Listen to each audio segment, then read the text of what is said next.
So before I head to pickleball, let's talk about Blue Origin, that space tourism company owned by that Amazon guy. Okay, so they made headlines this week after sending 6 famous women dressed in designer jumpsuits on an 11-minute space trip.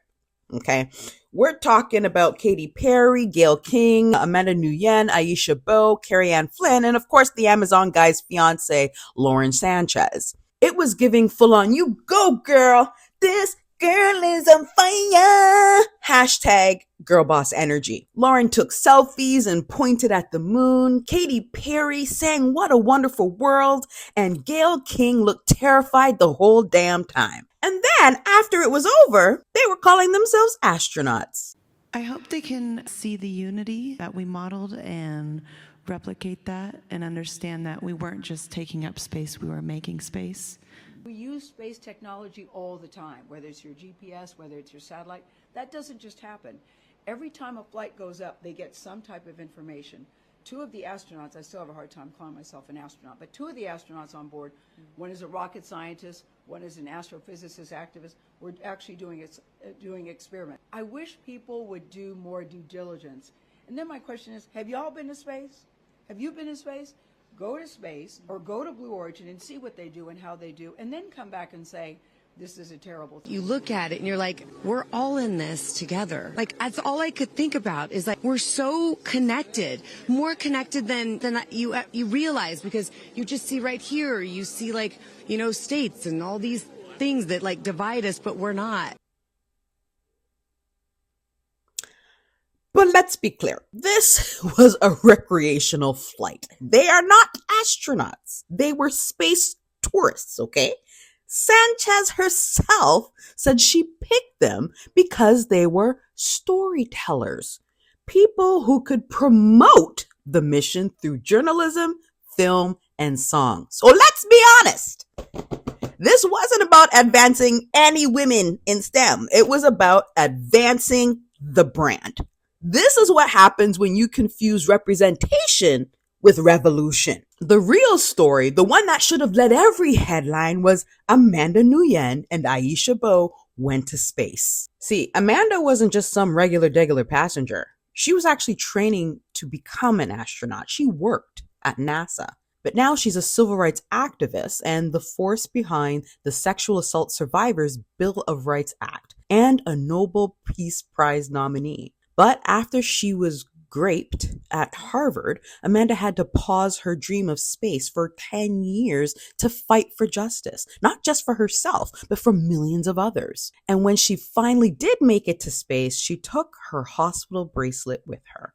And this one I didn't know if I would bring, but I ended up bringing it and floating it, and it's the hospital band from the day.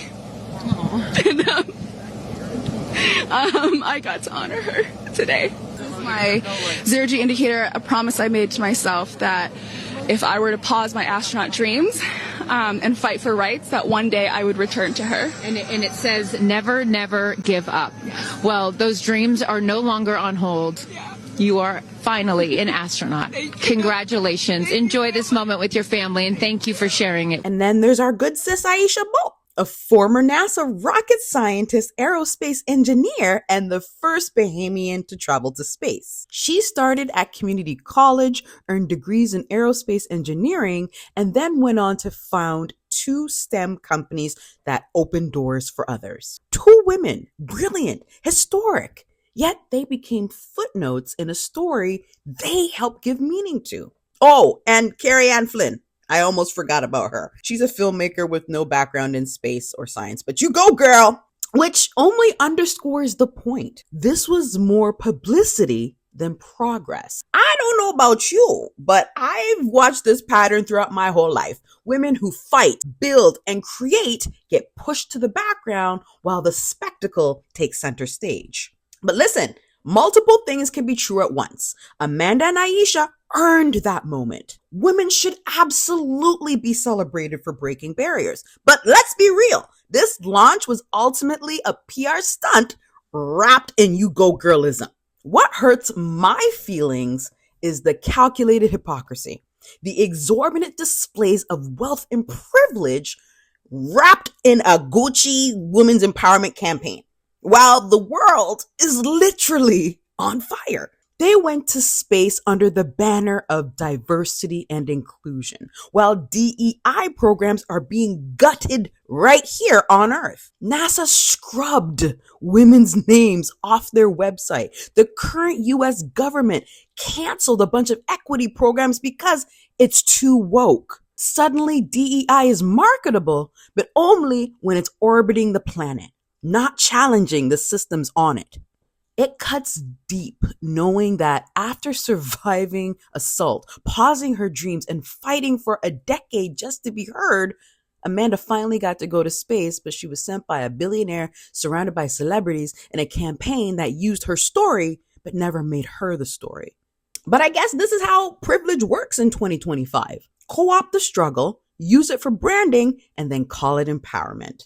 Real struggle isn't measured in a hashtag or an 11-minute joyride to the moon. It's measured in systems changed, in access granted, in barriers permanently removed. So the next time they try to sell us empowerment from 100 kilometers above the earth, remember, real change doesn't launch, it roots.